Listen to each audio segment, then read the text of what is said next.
A lot can happen in a week. Some of it good, some of it bad, some of it downright ugly. When faced with intriguing developments in the week's news, we turn to a rotating panel of non-experts to parse the good, the bad, and the ugly of it all.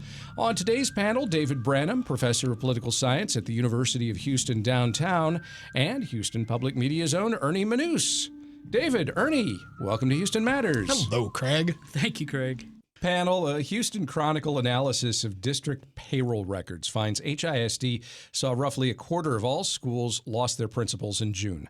The majority were, oh, by the way, I should probably say principals, P-A-L-S, just to clarify. I've lost my principals, but they lost their principals. I know who isn't their pal. Yeah. I know who isn't. All right, let me get through this. The majority were considered voluntary separations by principals told to resign or face board termination in May. 2 principals were apparently fired. 22 moved to other positions in the district. Combined with other departures, the analysis shows nearly half of all Houston ISD campuses changed leadership in the first year under state-appointed Superintendent Mike Miles.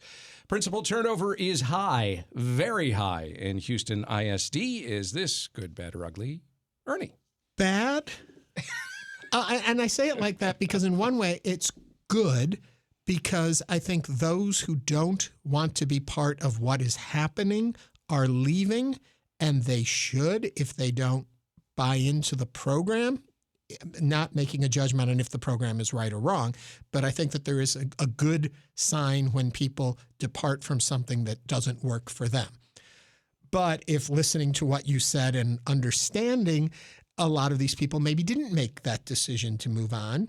And I think it's ugly when you have to stay someplace to fix it from the inside out because you don't like management. So I have to take the good part and the ugly and bring them together, and that gives me bad.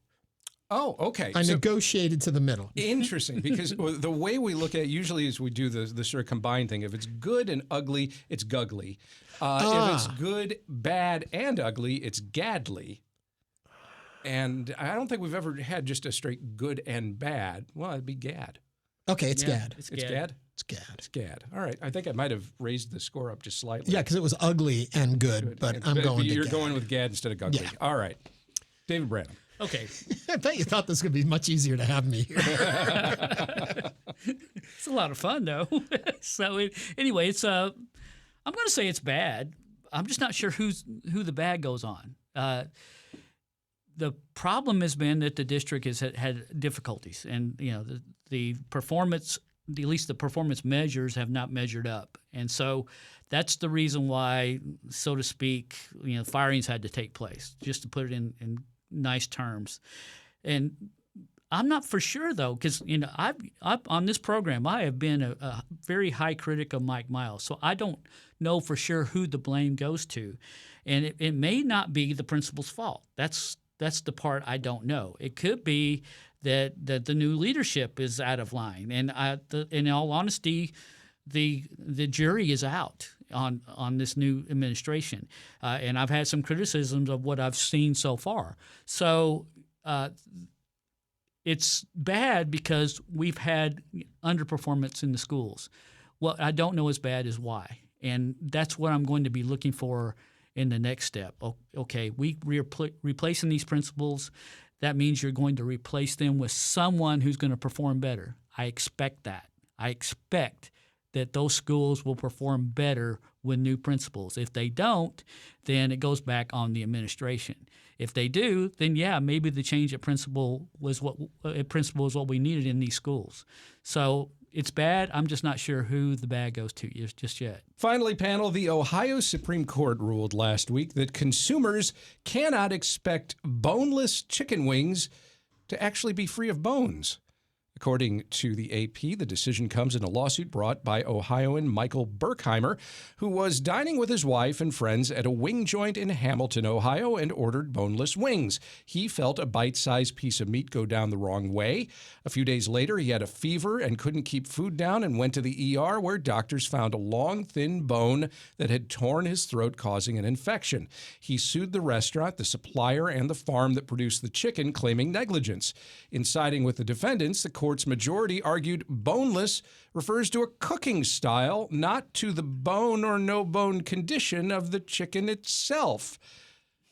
boneless doesn't necessarily mean boneless, apparently, at least in Ohio, according to that state Supreme Court. Is this good, bad, or ugly, David? Okay, do they grow for boneless chickens? Do they grow chickens with no bones in them? That's okay. I'm a non-expert, and I never thought this might be the case. But after this lawsuit, I'm wondering. You're going to sue the people who raised the chickens because there were bones in those chickens? That just doesn't make any sense to me. I don't know anybody who's eaten boneless chickens or boneless chicken who didn't get a bone at some point or another, right? When you thought there was no bone, or you might have done it in fish or something like that, where they take the bones out, and they usually do a really good job, but every once in a while you're going to get a bone in there, and and this happens. So I don't think this is really bad. I think this is GAD. It's in between good and bad. I'm sorry he got the bone in his mouth and he got an infection. But a massive lawsuit on this just seems like it may be overboard. And by the way, bone-in chicken is just a lot better. I'm sorry. It's just the bone-in wings are better, especially if you get certain flavors. If you're going to go get your wings, make sure the bones are in there because it just isn't really a chicken wing without them. Would you feel any differently if he had only sued the restaurant and not the supplier and not the farm? That's the problem. How's a restaurant supposed to know there are bones in the chickens that they buy if they buy boneless chicken? And then the farm, they don't raise chickens without bones in them, I don't believe. So does that suggest then maybe he should have just sued the supplier? It could be. Yeah, I think that's you know how lawsuits go. They sue everybody they can see in the line of sight. And a lot of times they end up dropping the ones that have no standing. But I think this is a case where a supplier said, okay, here are boneless wings, and there was a bone in one of them. So, you can do that suit, but I don't think there's anybody who can really, really guarantee there's not going to be bones in your chicken, even though they take the bones out. Every once in a while you'll have one. So just know it's possible. All right. Good, bad, or ugly. Ernie. Bear with me on this. Yes. It is good. And why is it good?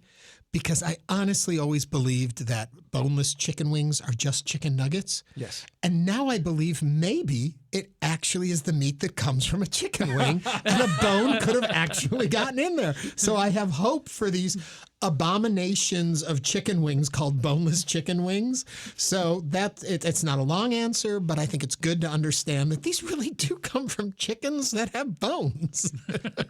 That's a really interesting point. Do you understand the Very little, Craig. I know. The Ohio Supreme Court majority, the four majority justices there, who concluded that boneless refers to a cooking style, not to whether or not there are bones or not bones in chicken. I would have to read more on that, but I would say I disagree with that. I think the cooking style is what you do with the meat once you have it. And so if you are given boneless, then therefore you're assuming the meat you are working with has no bones in it. Yes. I got to say, though, if that's the definition, it would be nice if they actually told somebody, right? Yeah. How many people in the world knows that the reason why it's boneless is because it's a cooking style? No, it's boneless because it doesn't have any bones in it. Right. That's what boneless is. I would think a boneless filet is a filet that has no bones, and then you get it cooked a certain way. Exactly. Yeah.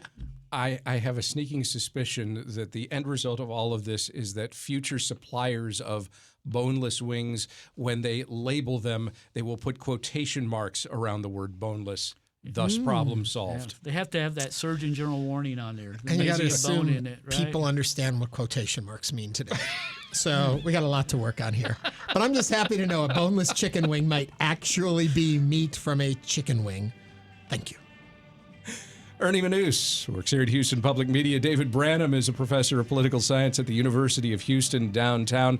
Ernie, David, thank you very much. Thank you, Craig. Thank you, Craig.